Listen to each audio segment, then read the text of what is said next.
достар, Ассалима арнасына қош келдіңіздер. Сіздермен бірге мен Ақжарқын. Бүгінгі видеоблогымызда мынадай ыстық тағам түрі картоптан рулет әзірледік. Өте дәмді. Видеоны аяғына дейін көріңіздер.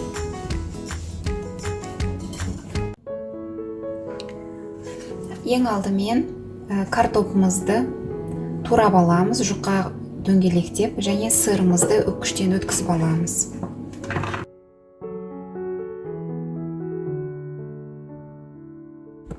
Бізге противень керек болады, және пергамент қағазы міндетті түрде, және картопымызды осылай жұқа етіп турап алдық.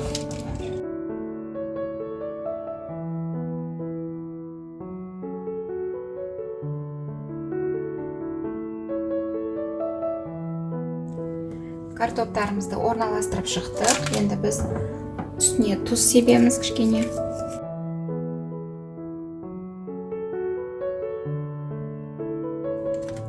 Және дәмдеуішімізді сеуіп шығамыз. Енді сырдың кішкене бөлігін картоптың үстіне себеміз.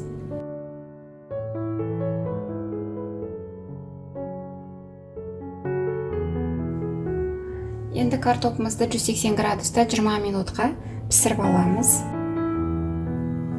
Рулетіміздің арасына салмасын қуырып аламыз. Зәйтүн майын құйып алдық, және тауық етімізді ұсақтап турап алдық. Қуырамыз.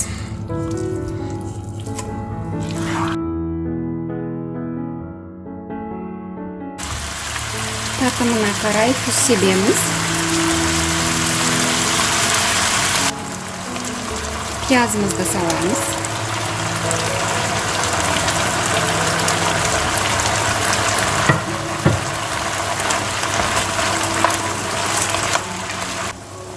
Жартылай қуырылғаннан кейін ұсақтап туралған қызанағымызды саламыз.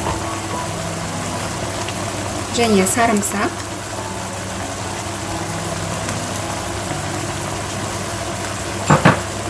Қара бұрыш.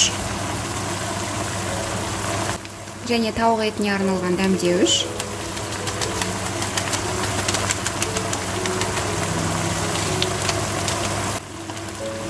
Араластырып,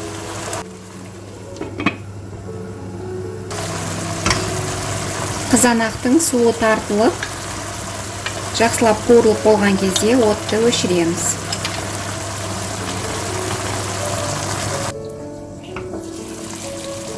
Тауық етіміз пісті. Оттан аламыз. Ендігі кезекте біз творожный сырымызға петрушкамызды ұсақтап турап алдық та, екеуін жақсылап араластырамыз. Картопымызды 20 минут пісіріп алдық. Енді біз осы картоптың үстіне дайындап алған творожный сырымызды жағып шығамыз.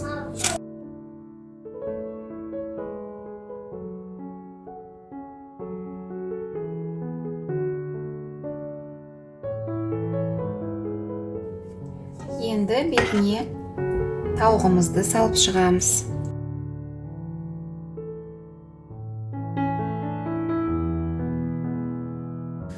Тауықтың бетіне тағы да сыр сеуіп шығамыз. Сеуіп болдық. Енді осы пергамент қағазымен бірге рулет қылып ораймыз.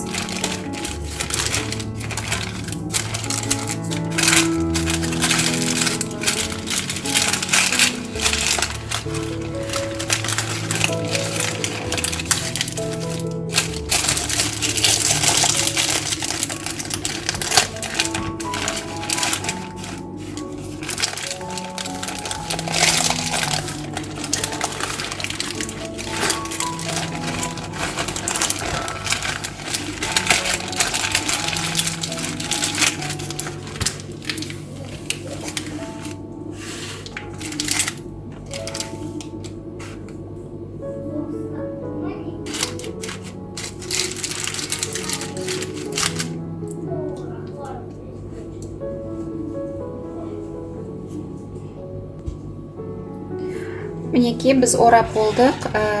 ең шеткі бөлігі астында қалып қойды. Ол қала береді, қалған пергамент қағазына тиіспейміз. Және қалған сырымызды бетіне сеуіп,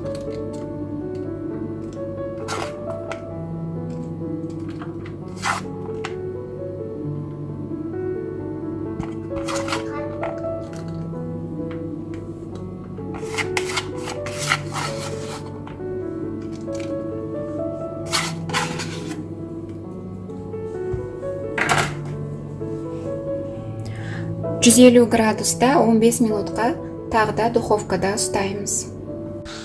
Мінекей, рулетіміз дайын болды. Сондай дәмді көрінеді.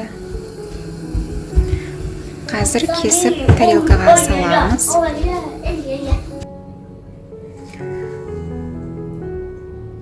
Рулетімізді кесіп тарелкамызға салып қойдық.